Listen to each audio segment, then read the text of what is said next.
नमस्कार, मैं Sumit Tiwari. NMF news में आप सभी का बहुत बहुत स्वागत है। इस समय हमारी मौजूदगी अनंतनाग में है। मेरे पीछे आप देख सकते हो, यहां पर सूर्य मंदिर है। हम कश्मीर में घूम रहे हैं, लगातार कश्मीर के बारे में बता रहे हैं, यहां की खूबसूरती के बारे में बता रहे हैं, यहां के इतिहास के बारे में बता रहे हैं। तो अनंतनाग में है, यहां पर सूर्य मंदिर स्थित है। इसका अपना इतिहास है। 10,000 साल पुराना ये मंदिर है। बताया जाता है कि इस मंदिर का जो इतिहास है वो 10,000 साल पुराना इतिहास है यहाँ पर। और जो पानी देख रहे हैं आप, ये पानी पहाड़ के नीचे से पानी आता है। हजारों साल से यहाँ पे पानी आ रहा है। बताया जाता है कि गर्मी के समय में ठंडा पानी आता है और ठंड के समय में गर्म पानी यहाँ पर आता है। यहाँ पर बड़ी बड़ी हस्तियां भी आ चुकी हैं, बड़े बड़े नेता आ चुके हैं और सूर्य भगवान के दर्शन करने के लिए। एक और इतिहास है यहाँ का कि लोग यहाँ पर पिंडदान करने आते हैं। जिसका अकाल मृत्यु होती है, वहां का उनका पिंडदान करने के लिए इसी कुंड में आकर पिंडदान किया जाता है। तो मंदिर के अंदर जाएंगे हम, यहाँ के पुजारी से बात करेंगे, यहाँ के जो अध्यक्ष हैं उनसे बात करेंगे और इस मंदिर के इतिहास के बारे में डिटेल में बात करेंगे और इनकी इस मंदिर की कहानी आप तक पेश करेंगे। तो आइए हमारे साथ पूरी कहानी सुनते हैं।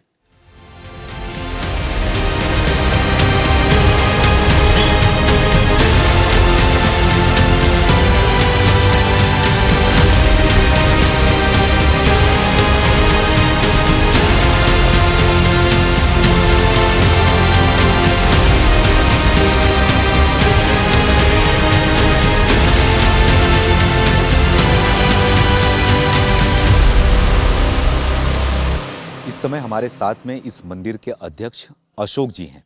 इनसे बातचीत करते हैं और इस मंदिर के बारे में विस्तार से जानते हैं कि इस मंदिर को देख रेख में कैसी चीज़ें की जाती हैं और साथ ही जिस तरीके से कश्मीर में हरकतें होती हैं, तो उनसे कैसे यहाँ के मंदिर को बचाया जाता है और साथ ही क्या कोई तकलीफ आती है क्या इस मंदिर के ऊपर यहाँ पर कश्मीर के अंदर। इन्हीं सारे मुद्दों पे हम बातचीत करेंगे और समझने की कोशिश करेंगे।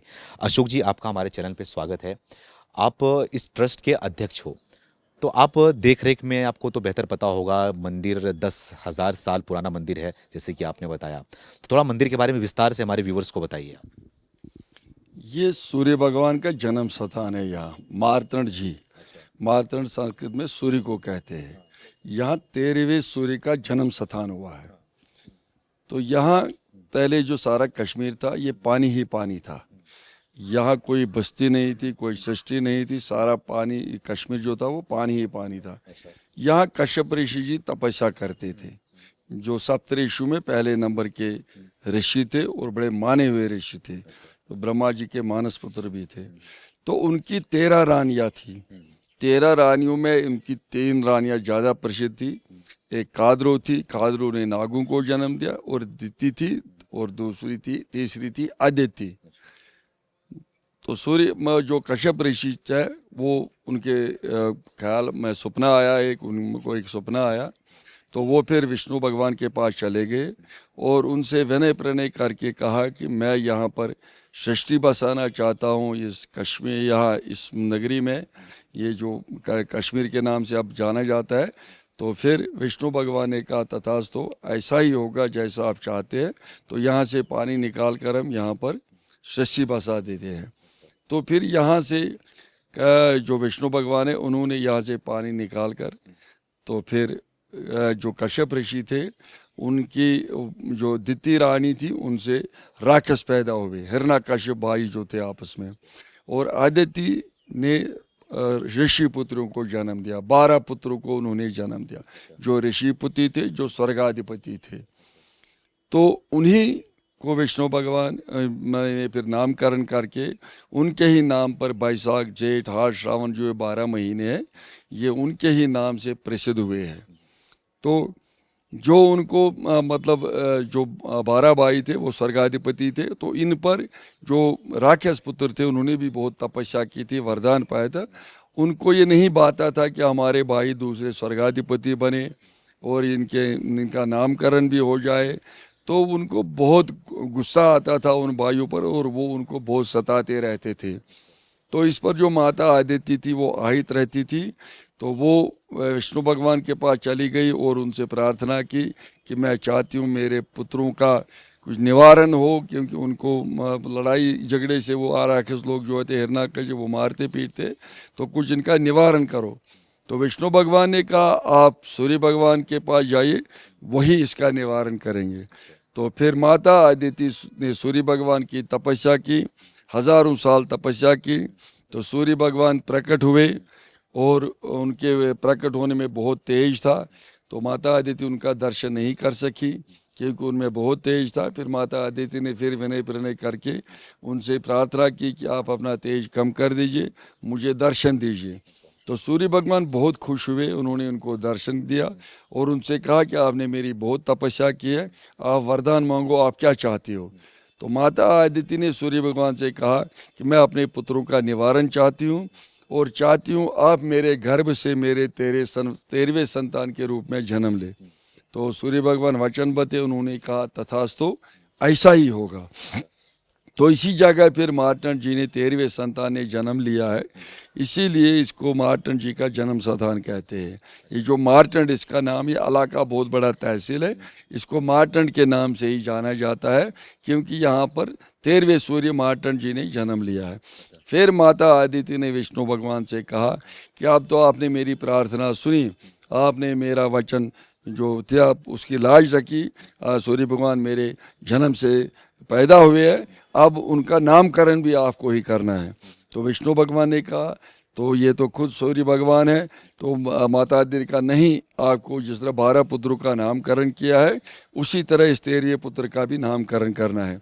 तो विष्णु भगवान ने कहा अगर ये 12 पुत्र जो आपके हैं, अगर ये एक एक दिन इस 13वें भाई को भेंट करेंगे तो मैं इसका नामकरण करूँगा।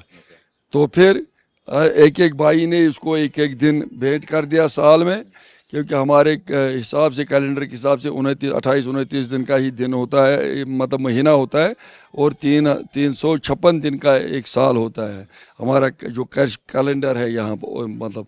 तो फिर माता अदिति ने, मतलब विष्णु भगवान ने उनको उसका नामकरण किया, क्योंकि वो जो 12 बेटे थे उन्होंने एक एक दिन देकर साल में ये 12 दिन बन गए, और ये 32 महीने 24 घड़ी में एक महीना बन गया।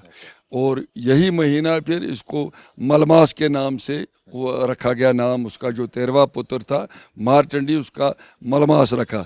मगर जो वो 12 भाई थे, मल हमारे में कश्मीर में गंदगी को कहते हैं, मैल को कहते हैं, तो वो 12 भाई उसको चढ़ाते थे, बोलते थे मल मल मल। तो वो फिर रोता रहता था, वो अपनी माँ के पास जाता था कि मेरा नाम बदल दो, ये भाई मुझे चढ़ाते हैं, मेरा कुछ और नाम रखो। फिर माता अदिति और मार्तंड जी भगवान जी विष्णु भगवान के पास गए और उनसे विनय प्रनय की। तो फिर विष्णु भगवान ने उसको अपना नाम दे दिया परशोत्तम मास। हाँ, फिर उसको परशोत्तम के मास से भी जाना गया, और जो 13वां में अधिक मास बन गया, क्योंकि साल में 12 ही महीने, ये तो एक और महीना बन गया, तो इसका नाम फिर अधिक मास भी रखा गया। हमारे कश्मीर में इसको मलमास कहते थे, अधिक मास कहते थे, डोगरी में इसको लवन मास कहते हैं, और ऐसे इसको परशोत्तम के नाम से भी जाना जाता है। फिर माता अदिति ने कहा आपने तो इसका नामकरण भी अब किया, मगर जिस तरह मेरे 12 पुत्रों के महिमा है, जिस तरह उनका नाम मशहूर है, उसी तरह इस 13वें पुत्र को, 13वें अधिक मास को कौन जानेगा, तो इसका भी कुछ वर्णन होना चाहिए, इसको भी लोग जानने चाहिए। तो फिर विष्णु भगवान ने इसको एक वरदान दे दिया, कहा कि जिसकी कहीं अगर कोई अपघृत्यु मृत्यु, अकाल मृत्यु, एक्सीडेंटल मौत कोई मरेगा, तो उसका श्राद्ध, उसका निवारण यही मार्तंड में ही होगा। तब से ये वरदान है यहाँ पर कि यहाँ जो भी अपघृत्यु मृत्यु, जैसे इंदिरा जी का भी श्राद्ध यहाँ हुआ, संजय गांधी का श्राद्ध यहाँ हुआ, जो बड़ी बड़ी हस्तियाँ जिनका एक्सीडेंट हुआ, अकाल मृत्यु, जैसे बाढ़ आती है तो लाशें नहीं मिलती है, जंग होता है लाशें नहीं मिलती है, कोई सांप काटता है, शेर खाता है, जिसकी लाश नहीं मिलेगी, एक्सीडेंट में मर जाता है, तो उसका निवारण यहीं होता है, उसका यहाँ पिंडदान होता है। हर 2.5 साल, हर 32 महीने और 24 घड़ी के बाद यहाँ एक कुंभ लगता है, जिसमें लाखों लोग आते हैं। 90 से पहले तो यहाँ पर तिल रखने की भी जगह नहीं हुए थे, मगर उसके बाद भी अब हज़ारों लोग आते हैं और बहुत रश होता है। उसमें गवर्नमेंट का भी हाथ होता है और हमारा भी, ये हमारा अपना ट्रस्ट है, मार्तंड के लोगों का ट्रस्ट है। यहाँ पर हम फर्स्ट में से लंगर भी प्रोवाइड करते हैं, 8 महीने यहाँ लंगर चलता है। तो ये बहुत प्रसिद्ध जगह है। यहाँ दिन में हज़ारों लोग आते हैं, जितनी भी बड़ी बड़ी हस्तियाँ है वो यहाँ आती है, क्योंकि हिंदुस्तान में ये तेरा दो ही जगह है, एक उड़ीसा कोणार्क में सूर्य टेम्पल है और दूसरा ये मारतंड। मंदिर तो बहुत जगह है, गुजरात मुडेरा में भी बहुत जगह है, मगर वो मंदिर है। जन्म स्थान यहाँ 13 जन्म उसे सूर्य भगवान ने लिए, मगर 2 यहाँ पर हिंदुस्तान में है, एक मारतंड, एक उड़ीसा कोणार्क में यहाँ पर ये जन्म लिया है। आपके बोलने के हिसाब से यहाँ पर इंदिरा गांधी से लेकर तमाम बड़े बड़े लोगों का यहाँ पे श्राद्ध किया गया है, तो और क्या शक्ति हैं इस मंदिर की, सूर्यदेव की, क्या इतिहास जुड़ा हुआ है, क्या रहा है, ऐसे कुछ कहानियां हैं जो शक्ति इनकी रही हो, जो चीज़ें आप लोग को पता हो? ये ऐतिहासिक मंदिर है, मैंने पहले ही कहा, ये 10,000 साल पुराना इसका इतिहास है। जब से सृष्टि बनी है तब से इसका इतिहास है, क्योंकि कश्यप ऋषि के नाम पर ही इसका नाम काश्मीर पड़ा था। जो कश्यप ऋषि ने इस कश्मीर को बसाया, तो फिर अंग्रेज़ों ने इसका नाम कश्मीर रख दिया, वरना तो इसको काश्मीर के नाम से ही मतलब कहा जाता था। यहाँ पर जितने भी बड़ी बड़ी हस्तियाँ हैं, इतने यहाँ बहुत बड़े पंडित मतलब गुजरे हैं, यहाँ पर ऋषि मुनि यहाँ गुजरे हैं, उनका भी यहाँ इस के से टच है। महाभारत में भी जो मतलब वो गुजरा है उसके भी यहाँ पर उसमें भी लिखा है। यहाँ राज तरंगिणी में इसका जिक्र है, इसमें नीलमत पुराण में इसका जिक्र है, इसका तो आईने अकबरी में मतलब इसका जिक्र है, हमारे महाटंड का। ये बहुत प्रसिद्ध मंदिर है। ये जो पानी आप देख रहे हैं, ये शेषनाग से ये पानी आता है, शेषनाग से ये पानी आता है, और देखो कितना पवित्र जल है, कितना साफ सुथरा जल है, और 24 घंटे 12 महीने बहता रहता है, कभी इसमें कोई कमी नहीं आई। हज़ारों साल से इसका नाम मटरनाग है, मारतंड के नाम से ही इसका मारतंड नाग कहते हैं, फिर निकनेम इसका मटरनाग है। ये इतना प्रसिद्ध है, सारा यहाँ पर जो एरिया है इसी के नाम से हम इसको जानते हैं। अगर कोई नाम लेता है या कुछ कसमें दिखानी हो तो इसी मटरनाग की कसम। और बहुत बड़ा इतिहास है यहाँ पर, हमसे ज़्यादा इसको मुसलमान लोग भी मानते हैं। अच्छा, मुसलमान भी मानते हैं इसे? हाँ। कैसे, क्या मानते हैं वो? क्यों, जब उनकी गाय सूजती है तो जो पहला दूध उनका होता है वो 3 दिन जमा करके पहला दूध गाय का इसी में डालेंगे, तब हाँ तब तक वो ग्रहण नहीं करते हैं, वो दूध नहीं लेते हैं तब तक, और यहाँ से पानी ले जाकर फिर वो गाय को पिलाते। अभी आपसे पहले भी एक प्रेस रिपोर्टर आया था, तो उसने खुद पानी वो दूध डालते हुए इस कुंड में देखा, तो उसको उसने इंटरव्यू किया, उसने कहा हमारा यकीन इसमें बहुत है, ज़बरदस्त इस कुंड में मटरनाग में बहुत यकीन है और हम इसको बहुत मानते हैं। इसीलिए जो 90 से यहाँ कोई अनटवर्ड नहीं हुआ, इस मंदिर के साथ किसी ने छेड़खानी करने की कोशिश नहीं की, क्योंकि हमने सुना है जहाँ तक ये मीडिया का ताल्लुक है, बाकी 1400 मंदिर कश्मीर में नष्ट किए गए हैं, मगर एक यही मंदिर है यहाँ कोई नहीं, किसी ने आज तक बुरी नज़र से देखने की कोशिश नहीं की सब, क्योंकि इसका सारे लोग इसका एहतराम करते हैं। जो भी आता है, चाहे प्रेस रिपोर्टर हो, चाहे कोई भी हस्ती हो, बड़ी हस्ती, वो यहाँ पर इसको झुक कर ही प्रणाम करते हैं और यहाँ से आशीर्वाद लेती हैं। इतना प्रसिद्ध मंदिर है ये। अभी आपने बताया कि मुसलमान भी यहाँ पे आते हैं, जब गाय का दूध यहाँ पे चढ़ाते हैं उसके बाद ही आगे की प्रक्रिया करते हैं, तो इस चीज़ को कैसे आस्था के रूप में देखते हैं या फिर क्या चीज़ें हैं, क्यों ऐसा इतना मानते हैं वो लोग? क्योंकि वो तो उनके धर्म के हिसाब से तो चीज़ें उनके सुटेबल नहीं है उनके लिए, तो कैसे? नहीं, यहाँ जो यहाँ छड़ी जब आती है ना, तो छड़ी आज से 5000 साल पहले अमृतसर से निकलती थी। छड़ी मतलब शंकर पार्वती चांदी के बने हुए हैं, उनको मेहंद जी लाते थे वहाँ से अमृतसर से, फिर तब यहाँ आते थे, फिर अमरनाथ जाते थे। आज भी 1947 के बाद भी, और जब हालात ख़राब हुए तब भी 1 महीना पहले यहाँ पर छड़ी जो चांदी की बनी है, माता पार्वती और भोलेनाथ, उनका स्नान पहले इसी कुंड में होता है। अच्छा। फिर वो वापस जाते अखाड़े में, फिर अखाड़े में जाकर फिर श्रावण की एकादशी, शुक्ला पक्ष एकादशी को फिर आकर यहाँ पर वो पहले 3 रातें रुकती थी जो, या 2 रातें जब 90 से पहले, और 90 के बाद भी वहाँ पर वो यहाँ पर उनका स्नान करके फिर लंगर, फिर पूजा पाठ, और यहाँ हज़ारों की तादाद में जितने भी लोग हिंदू लोग वो दूर दूर से कश्मीर से भी मतलब जम्मू से आते, तरफातों से लोग आते, तो यहाँ वो 2-3 दिन बहुत महत्व रखते हैं, बहुत मान्यता होती है यहाँ। मतलब उन साधुओं की पूजा, शंकर भोलेनाथ और पार्वती की पूजा भी की जाती है, लंगर उस वक्त बनता है। तो इसीलिए सबको पता है, ये इतिहास 5000 से चला आ रहा है, तो इसीलिए लोग यहाँ मानते हैं कि यहाँ इसकी कुछ परंपरा है, इसकी बहुत परंपरा, क्योंकि इसीलिए यहाँ तीनों कौम इसको बहुत ज़्यादा मानते हैं। आप बात करूंगा मैं वो 90 के दौर की, जब कश्मीरी पंडितों को यहाँ से भगाया गया, जब कश्मीरी पंडित यहाँ से भागे, तो उस दौर में यहाँ का क्या माहौल था? उस दौर में क्या लग रहा है कि पूजा पाठ करने वाले तो यहाँ के पंडित ही हुआ करते थे, क्या यहाँ के पंडित भी गए थे, पलायन करे थे तो क्या लग रहा है पूजा पाठ कौन कर रहा था? थोड़ा उस 90 की दौर की कहानी को आप बयां कीजिए। नहीं, 90 में तो कम से कम यहाँ से लोग चले गए, आसपास के सारे कश्मीर सारा खाली हो गया, मगर यहाँ कश्मीर में बहुत लोग रह भी गए। यहाँ हमारे आस यहाँ मटन में 50 घर उस वक्त भी रहे यहाँ पर, पंडितों के जो इसकी देख रेख करते थे। क्योंकि हमारा जो है 1949 से यहाँ एक ट्रस्ट है, जो हर 5 साल के बाद एक यहाँ इलेक्शन होता है, जिसमें अध्यक्ष और जनरल सेक्रेटरी का चयन होता है वोटों के जरिए से, जैसे असेंबली इलेक्शन होता है उसी तरह से यहाँ चयन होता है। और ये फिर उनकी ही जिम्मेवारी बनती है, वो उनका पूजा पाठ या जहाँ भी इतने धर्मशालाएँ है, जहाँ भी लंगर है, जो भी वो वही चलाता है ट्रस्ट। वो ट्रस्ट से उसमें कोई इंटरफेयर नहीं करता है। वो ट्रस्ट का वर्किंग बॉडी होती है, उसमें मैनेजिंग बॉडी होती है, वही आपस में मिलजुल कर वही इसको चलाते हैं। और उस वक्त भी 50 में जब हम यहाँ से चले गए, मैं उस वक्त जनरल सेक्रेटरी था, तो यहाँ हमने एक मैनेजिंग कमेटी बनाई, क्योंकि यहाँ 50 घर उस वक्त रह गए जो नहीं चले गए। और आसपास के घरों में भी यहाँ आकुरा है, हुटमुरा है, यहाँ एक गांव चंद्रगाम है, यहाँ बहुत से गांव आसपास रनीपोरा है, आसपास 8-10 गांव है जहाँ पंडित नहीं गए, जो पंडित यहीं रह गए और वो भी यहाँ आते रहते थे।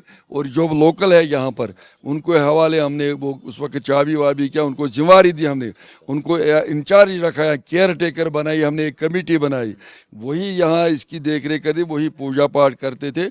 और वही जो भी यहाँ डेवलपमेंट उस टाइम होता था वो उस वक्त करते थे। 96 में मैं फिर वापस आ गया, 96 में उस वक्त जनरल सेक्रेटरी था, और 96 के बाद फिर हम वापस आ गए। फिर सारे वापस नहीं आ गए, मगर बहुत हमारा कैबिनेट जो था, जो हमारा टीम था, वो वापस आना शुरू हो गया।